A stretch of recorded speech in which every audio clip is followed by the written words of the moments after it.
Esther, 33 ans, porte un maillot de foot de la Seleção brésilienne. Ce mardi matin, elle est venue se recueillir devant la petite chapelle de l'hôpital Santa Clara avant de rejoindre le meeting de Jair Bolsonaro. C'est ici que le président avait été transporté en urgence après une attaque au couteau il y a tout juste 4 ans. Je suis venue prier, demander à Dieu que tout ce qui se passe pour le mieux pour notre pays.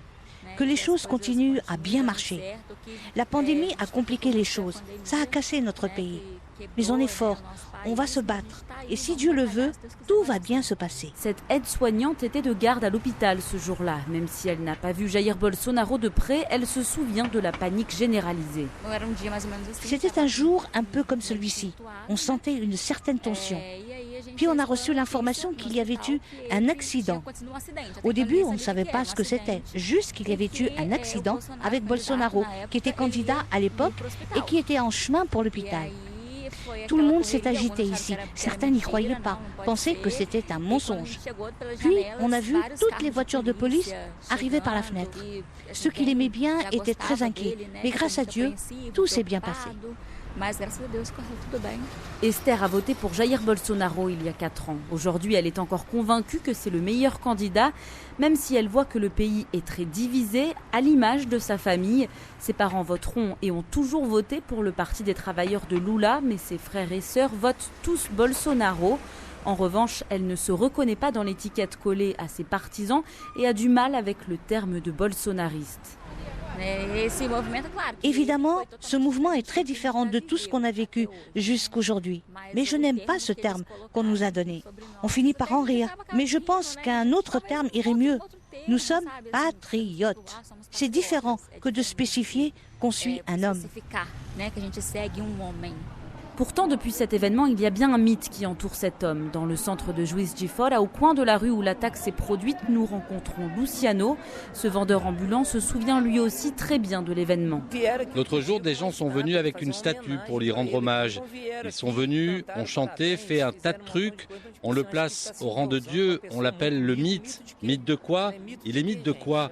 Je ne comprends pas à quoi ces gens s'accrochent comme ça. Avec des records de menaces, d'agressions et même d'assassinats politiques, cette élection est particulièrement violente. Cet électeur de Lula, qui préfère ne porter aucun signe visible d'adhésion à son candidat, se dit très préoccupé de la situation de son pays. J'ai 50 ans et je n'ai jamais vu ça dans la politique de mon pays. Cette situation, tout ce qui se passe, de la haine entre les Brésiliens, entre les religions, un tas de choses qui sont négatives pour mon pays. Bien que Juiz de Fora soit aujourd'hui gouvernée par la gauche du PT à la mairie, la ville est un symbole important pour l'extrême droite au Brésil. Le coup d'État de 1964 a débuté ici, à Juiz de Fora. Donc c'est une ville qui a 2 épisodes marquants pour la mémoire et la pratique de l'extrême droite brésilienne. Odilon Caldeira Neto est historien à l'Université fédérale de Juiz de Fora, spécialiste de l'extrême droite au Brésil. Le bolsonarisme incorpore un imaginaire anticommuniste qui a pour origine le fascisme brésilien. Ça ne veut pas dire que le bolsonarisme est une nouvelle phase des mouvements intégristes, mais qu'il se nourrit de cet imaginaire politique pour incorporer une vision qui fait du communisme un danger, qui doit être neutralisé, extirpé ou même mitraillé, comme le suggère Bolsonaro lui-même.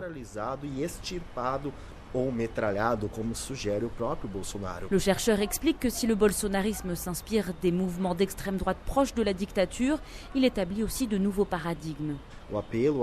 L'appel à l'ultra-individualisme, aux politiques néolibérales, la façon dont il établit une nouvelle interface avec de nouvelles pratiques religieuses, et en particulier les groupes évangéliques, mais aussi la façon dont il incorpore un lexique autour de la défense de la liberté, d'une notion qui lui est propre de liberté, de démocratie. Ce sont de nouveaux composants du bolsonarisme.